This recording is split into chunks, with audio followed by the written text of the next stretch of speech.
chatons, il veut des petits chatons.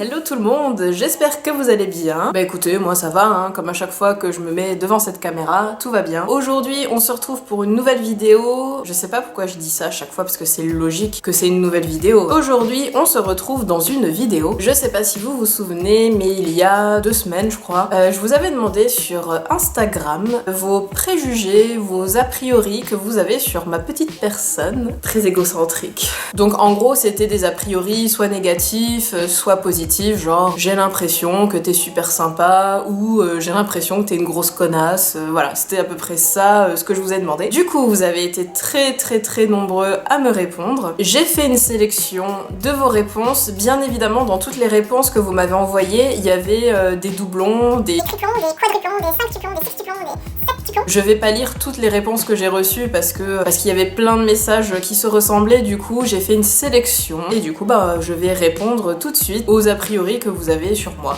Tout d'abord, il y a Monsieur Werdo qui a mis « J'ai l'impression que tu es du style à péter beaucoup ». Alors oui, je ne m'en cache pas. Oui, je pète énormément. Cette famille. Ensuite, j'ai Steven qui pense que je suis un droïde venu de la planète OXO pour manger des fœtus séchés que Mr. Werdo va te pondre. Alors déjà, c'est Monsieur Werdo, pas Mr. Werdo. Hein. Je tiens à dire qu'il a horreur quand on dit Mr. Werdo.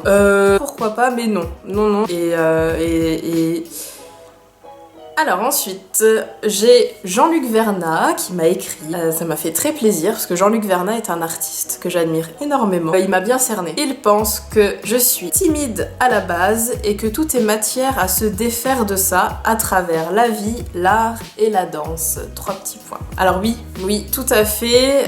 En effet, j'ai vraiment un passif timide, mais vraiment extrêmement timide. Quand j'étais petite, c'était presque maladif cette timidité. Et en effet, c'est grâce à la danse et à la scène que j'ai commencé à me détacher de cette timidité et à prendre confiance en moi et à être plus sûre. En effet, ça c'est tout à fait vrai. Petit à petit, je suis devenue de moins en moins timide. Mais c'est vrai que quand j'étais très jeune, même demander un renseignement à une vendeuse dans un magasin, c'était la fin du monde pour moi, quoi. Donc oui, je suis une ancienne grosse timide. Je le suis encore un petit peu, mais ça, on en parlera dans les prochaines réponses. Ensuite, j'ai la frisouille qui met quelqu'un avec qui on ne doit pas s'ennuyer. Alors ça, c'est quelque chose qui est revenu assez souvent. A priori, vous pensez que avec moi, on ne s'ennuie pas. Eh ben écoutez, faudrait demander à mon entourage. Je sais pas si je suis très objective, mais je pense que oui, en effet, on doit pas trop se faire chier avec moi. Ouais, ça va, je pense. Ouais. Alors ensuite, j'ai Nini qui dit une superbe femme qui donne envie de rencontrer et de boire un coup ensemble. Alors ça aussi, c'est pas mal revenu. Des gens qui disaient qu'ils avaient envie de me rencontrer et de boire un verre avec moi. Et ben écoutez,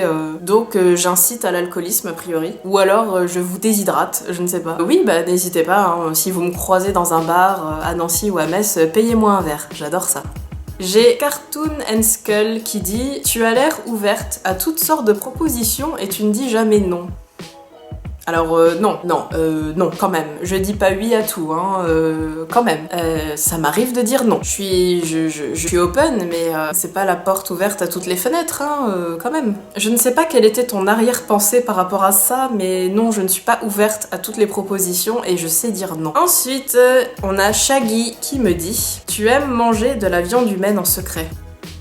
Tu as percé mon secret. Toujours Shaggy qui me dit « Tu aimes les piercings autant que les tatouages ». Alors faux, je préfère les tatous. Alors il est vrai que j'aime énormément les bod mode. Alors ça c'est tout à fait vrai, j'adore les bod mode. J'ai fait les deux, hein. J'ai des piercings, j'ai des tatouages, mais du coup au fur et à mesure des années j'ai découvert que finalement je préfère quand même les tatouages aux piercings. En termes de tout, en termes de sensation, de cicatrisation, de rendu, de voilà. Je préfère les tatouages. J'aime beaucoup les piercings, mais je préfère les tatouages. Alors Risky Whisky qui me dit « Tu as l'air de t'assumer complètement et d'avoir trouvé qui tu es. J'aimerais pouvoir être comme toi un jour. » Alors déjà merci beaucoup. En effet, je m'assume complètement, ça c'est vrai. Alors ça aussi c'est quelque chose qui est revenu assez souvent, comme quoi j'ai l'air de m'assumer. Oui, j'assume qui je suis, j'assume ce que je dis. J'ai passé tellement d'années, à bêtement à faire attention à ce que les autres pensent de moi, à l'image que je pouvais renvoyer, à vouloir être aimée de tout le monde. Quand j'avais une vingtaine d'années, j'ai vraiment perdu du temps avec ça, avec je veux que tout le monde m'aime. Avec le temps, j'ai compris le fait que oui, être aimé par tout le monde, c'est être aimé par n'importe qui en fait. Et c'est pas ce que je veux dans ma vie. J'ai appris qu'avant tout, il faut se plaire à soi et il faut s'aimer. J'ai décidé, oui, en effet, de plus faire attention au regard des autres et d'assumer complètement mes choix, mes paroles, mon look, mes make-up, enfin voilà, tout. Alors celle-là m'a beaucoup surprise. Radical Dolly me dit: j'ai l'impression que tu aimes pas vraiment tes seins, avec le petit emoji qui fait.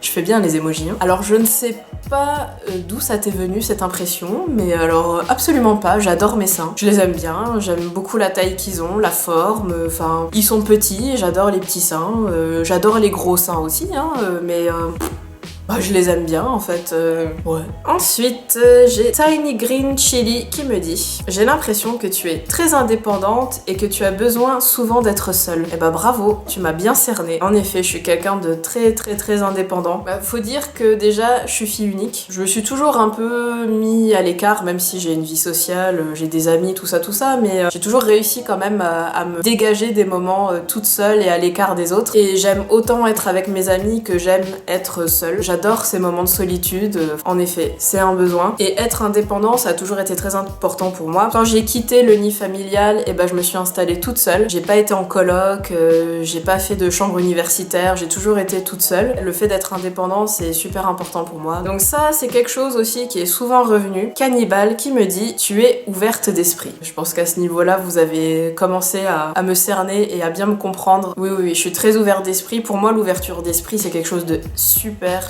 important. Je sais pas trop comment expliquer parce que si je commence à partir dans mes explications sur l'ouverture d'esprit, la vidéo va durer beaucoup trop longtemps. Ensuite, on a Justine qui me dit: dans le fond, une personne timide, réservée. Alors oui et non. En effet, comme je l'ai expliqué avant, il fut un temps, j'étais extrêmement timide, voire même timide maladive. Je me suis soignée, ça va beaucoup mieux, mais il est vrai que parfois, dans certaines situations, il y a des élans de timidité qui remontent à la surface. Parfois, quand je dois interrompre quelqu'un qui est occupé, alors là j'ose plus. J'ai toujours cette peur de déranger et d'interrompre. Donc du coup j'avoue que quand je suis dans ce genre de situation, ça réveille un peu ma timidité. Réservée, non. Je l'étais fut un temps, mais maintenant je ne le suis plus du tout. On a M. Christy qui me dit: naturel, tu as l'air de rester toi-même en vidéo et c'est génial. J'adore ce que tu fais. Merci Christy. Oui, je suis complètement naturelle dans mes vidéos, tel que vous me voyez là, c'est tel que je suis dans la vie. Je vois pas pourquoi je jouerais un rôle et pourquoi je ferais genre devant ma caméra. Enfin, je veux dire, je suis toute seule comme une conne dans mon salon. Donc si en plus je commence à faire des manières et à jouer un personnage, non, on peut rester soi-même et pas besoin d'en faire des caisses. Je pense qu'il y en a assez qui font ça sur YouTube, donc... Zélie Alexandre qui me dit: pleine de vie. Alors, pleine de vie, oui, à certaines heures de la journée, je suis aussi pleine de caca. Alors ensuite, le pseudo c'est MXTXXLDX, je sais pas comment ça se prononce, me dit: perso, je trouve pas, mais mes potes pensent que tu n'es pas trop fréquentable. Eh bah tes amis ont raison, je ne suis pas très fréquentable. Necrosam qui me dit: une personne très calme et posée. Tout à fait, alors ça aussi c'est quelque chose qui est revenu assez souvent, comme quoi j'avais l'air calme et douce. Oui, je suis quelqu'un de très zen, je suis une force tranquille. Il y a certaines personnes qui ont écrit dans les réponses comme quoi j'avais l'air cinglée, et du coup cinglée et posée ça peut être deux opposés. Et en fait non, je pense qu'on peut être un peu toqué du casque et en même temps cool quoi, tu vois. Je suis pas une boule de nerfs. D'ailleurs des fois ça m'angoisse là, les gens qui sont speed, qui sont à 100 à l'heure. Je suis pas extrêmement molle non plus, parce que ça aussi, les gens très mous, ça a tendance à m'énerver, mais non, je suis l'entre-deux quoi. Ensuite, alors ça aussi c'est énormément revenu. On a Emma qui nous dit: très drôle, j'en suis sûre, haha, aucun doute, et déjanté. Est-ce que je suis drôle? Je ne sais pas. Je pense que l'humour c'est subjectif, hein. Il y a des trucs que je vais dire qui vont faire rire des personnes et qui n'en feront pas rire d'autres, donc merci si tu penses que je suis drôle. Ensuite, il y a Jeanne qui nous dit: les sujets que tu traites sont intéressants et je te trouve vraiment sans tabou. J'aime beaucoup. Donc là, ça rejoint aussi ce que je disais sur l'ouverture d'esprit. En effet, j'ai pas de tabou. Après, je pense qu'il y a certains sujets, c'est comme tout. On peut pas en discuter forcément avec tout le monde. Dans l'ensemble, non, j'ai pas vraiment de tabou, surtout avec les gens avec qui je suis la plus proche. Alors là, par contre, genre mes proches, mes meilleurs amis, mon copain, enfin vraiment là, je suis zéro tabou et sans filtre. Alors Lola me dit: je pense que tu es adorable mais pas facile à vivre, t'es direct. Alors, adorable, je suis d'accord. Pas facile à vivre et direct, là je suis moins d'accord. Je pense franchement pas être difficile à vivre. Comme tout le monde, j'ai mon caractère, j'ai mes qualités, j'ai mes défauts. Après de là à dire que je suis pas facile à vivre, là je suis pas d'accord. Et direct, ça dépend. En fait ça dépend la personne que j'ai en face de moi. Je sais qu'il y a des gens où tu peux y aller franco et tu peux être très direct. Et tu sais qu'il y a des gens parfois il faut un peu prendre des pincettes parce que ça peut les blesser, ça peut faire du mal. Je fais quand même attention. Je pense même que parfois je fais trop attention. Peut-être même que je devrais être plus directe des fois. Laura pense que je suis une navette spatiale. Ah bah pourquoi pas. Ensuite, on a Maëlys Jade qui pense que je suis hypersensible. Alors là, Maëlys, tu as vu juste en plein dans le mille. En effet, je suis hyper sensible. Je suis du genre à chialer pour un oui, pour un non. Bon, j'ai fait beaucoup de travail quand même là-dessus aussi. Mais c'est vrai que... alors par exemple, je pleure très facilement devant des films. J'ai déjà pleuré devant des dessins animés. J'ai déjà pleuré devant des reportages à la con. Je suis hyper sensible. Et aussi, c'était revenu dans les suggestions, il y avait quelqu'un qui pensait que j'arrivais à ressentir les émotions des gens. Et ça, c'est totalement vrai. J'ai beaucoup d'empathie. Il y a des situations qui peuvent en effet réveiller ma sensibilité et me donner la larme à l'œil ou me mettre très en colère ou dans des états, voilà. Alors, Audrey me dit qu'elle a l'impression que je suis une buveuse de bière d'exception. Longue vie à la Weirdo Family. Merci Audrey. Et bah oui, tu as vu juste. Je suis une grosse buveuse de bière. Ensuite, on a Judith qui me dit une personne extravertie. Alors en effet, ça peut être en opposition avec ce que je disais sur la timidité. Comme vous pouvez le voir, j'ai une personnalité très paradoxale, c'est-à-dire qu'il y a des moments où je vais être très timide et des moments où je vais être très extravertie. Voilà, c'est comme ça. Alors ensuite, il y a Claude. Alors Claude, il m'a mis 3 réponses. Et Claude, je sais pas ce que je lui ai fait, mais il a de drôles d'a priori sur moi. Alors déjà, Claude dit « Je pense que tu es plus prude que tu le fais croire ». Alors la réponse est non en fait parce que ce que je communique sur mes réseaux ou quoi c'est ce que je suis. Comme j'ai dit tout à l'heure, je vois pas l'intérêt de mentir sur les réseaux sociaux et de se créer une vie. Je vois pas pourquoi j'inventerais des trucs. Donc non. Ensuite, il me dit « Je pense que tu utilises la nudité pour cacher des choses enfuies au fond de toi ». Claude, philosophe ?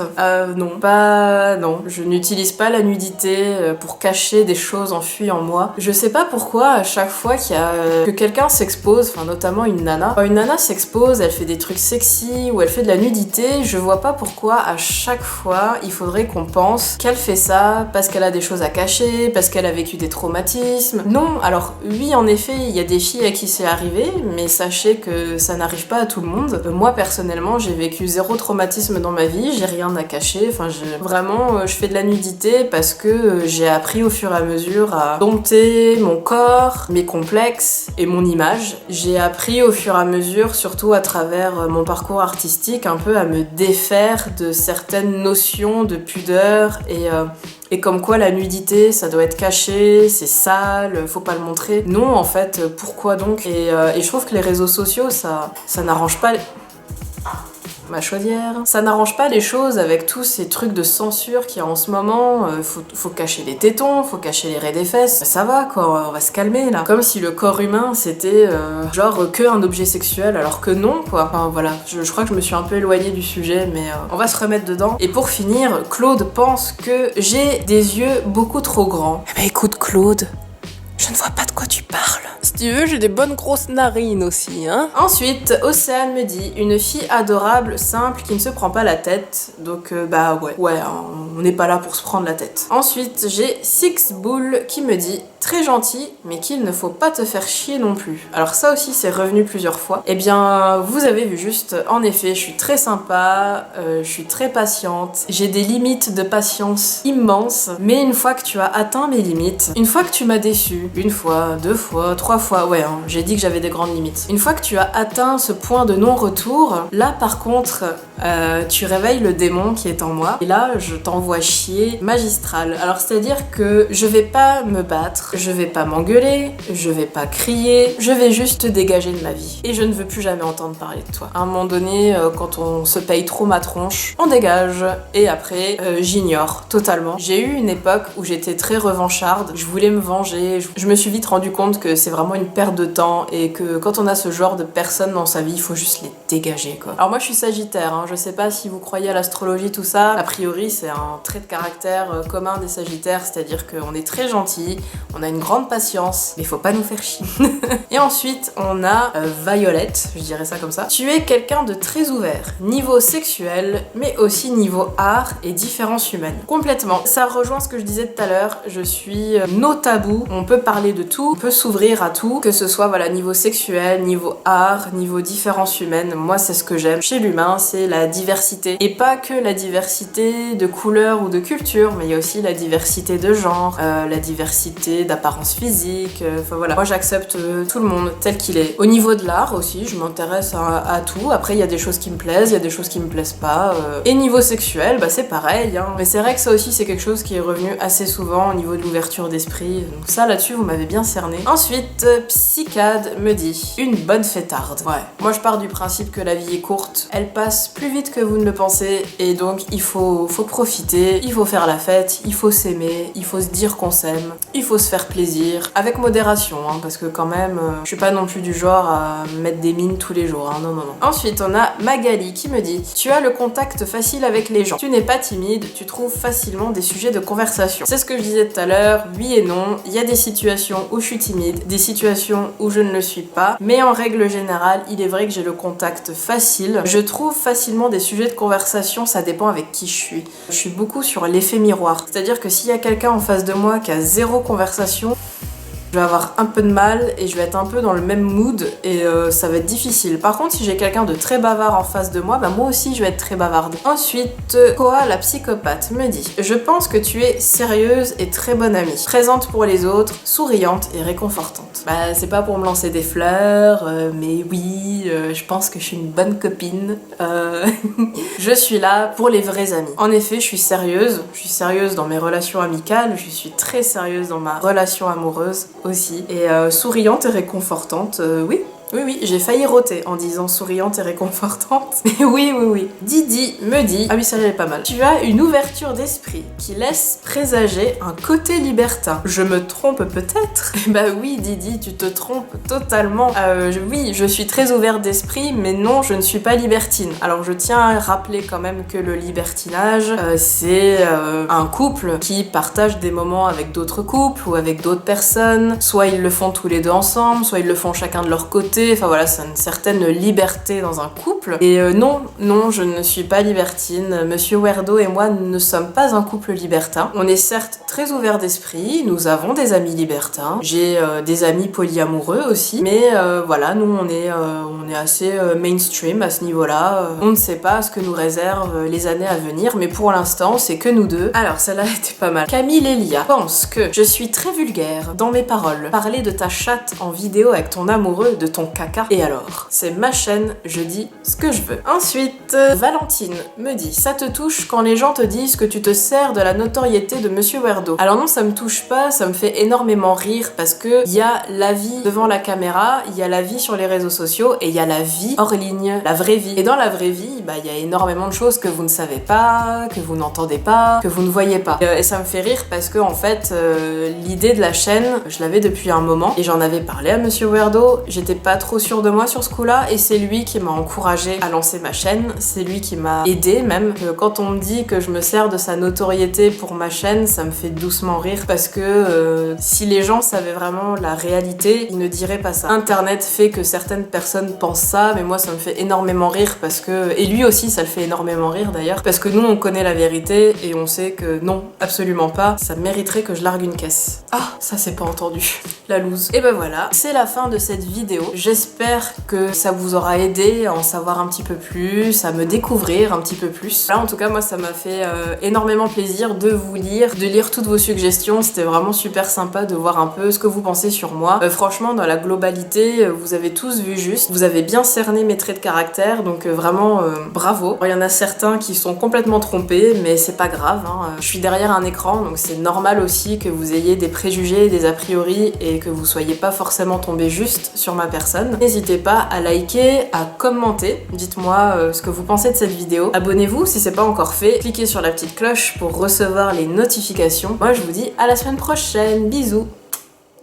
Putain, c'est dommage, quand j'ai pété, ça a pas fait de bruit. Il y a que Gaëlle Garcia qui arrive à faire des super proutes devant la caméra. Faudrait qu'elle me donne son secret.